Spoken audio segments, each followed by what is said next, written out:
Master here. Gonna go over some of the fights on Fight Night 27. I know we just had UFC 164. It was like 3 days later, but I'm gonna go over 27 because I was there in Indianapolis, Indiana, working with Court McGee. I'm gonna talk about that fight first. Daisy, you stop it. Daisy is picking on Ginger. I don't know why, but she is a bully. Quit being a bully, Daisy. All right. Anyway, sorry about that. Daisy's just crazy. So Court McGee. Okay, he fought a really tough, really talented kid named Robert Whittaker out of Australia, training out of TriStar Gym with a great trainer, great sparring partners. GSP is one of his sparring partners, Rory McDonald. He's got everything going. He's been winning all his fights. He won Ultimate Fighter. Great stand-up. Great, he's getting great wrestling. Court McGee was the underdog. I don't think he should have been, but he was. Okay, so went into the fight. The bell rings and Court just went to it. Lateral movement, going forward, punches, combinations. He landed everything. Dropped him with a straight right. Landed beautiful left hooks, body shots, kicks to the body, kicks to the head. Landed a spinning back kick. Landed a running single or a ice blitz. He did a great job.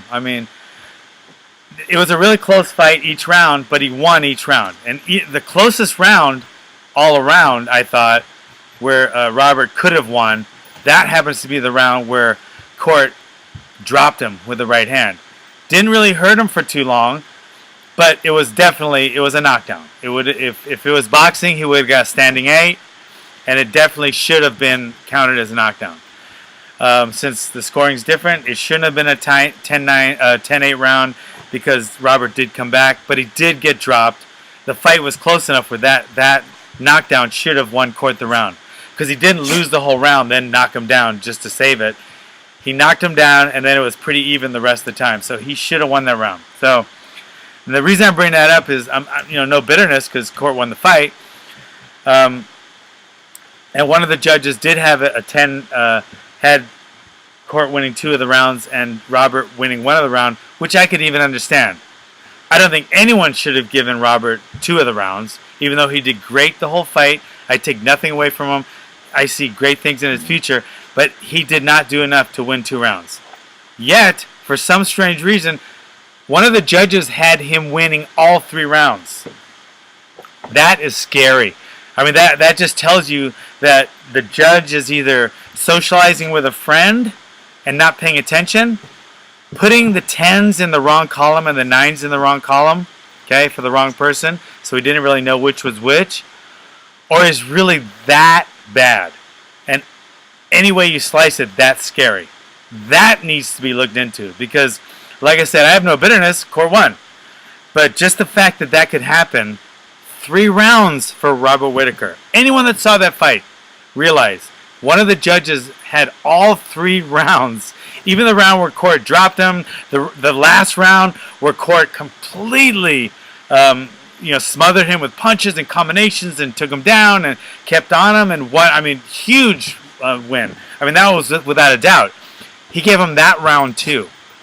That's scary. We got to look into that. But anyway, he did great. And if you have a fighter, your trainer or your coach, the pride that I felt for Court, because it was a tough fight. He got tagged. He got hit. He got hurt a little bit. It was a tough fight. He was cut. But he came back. He just kept coming and coming and coming. He was relentless. And the kind of heart that has, it just makes you proud. It makes you proud to be associated with him, to be affiliated with him, to be able to coach him. It's proud. Like, one of your kids or, whatever. It's just the pride that you see, when the bell rings and he's there, victorious, and he had showed so much heart, skill, passion for his art, so much hard training went into that. I mean, his conditioning was off the hook. I mean, he was still punching all out in the 3rd round after such a brutal fight. So I'm really proud of Courtney, and it was a great job, and that's it. Condit Catman, really good fight. Catman is just a step below Condit. I think Condit is that guy, just like Chael Sonnen. He's right under the top echelon. He's right under GSP, just like Chael's right under John Bones and Anderson. But nobody else in that division can touch him, and I feel that way about Condit. I think he outskilled him and ended up stopping him. Dos Anjos Cerrone, really competitive fight. Dos Anjos won, but I don't think it took anything out of the stock of Cerrone. He will be back, and it showed that he's still a really top-tier fighter.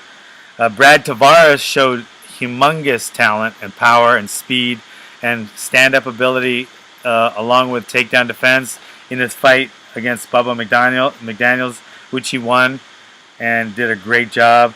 And then another newcomer, Brandon Thatch, out of Colorado, whose father was also a great fighter, kickboxer. Knocked out Justin Edwards and just demolished him and showed that he's definitely a force to be reckoned with. And then we had Jason High out of ATT. He stopped James Head in the 1st round with just overwhelming, swarmed him, took him down, beat him up a little bit, and then submitted him in the 1st round. So it was a good night for ATT, the Pit. A great night of fights. Dana White does a freaking great job putting that shows together, putting the UFC together. The matchmakers, just Sean Shelby and Joe Silva, do a freaking great job. And you know, Burt Watson, all I gotta say is fear Burt.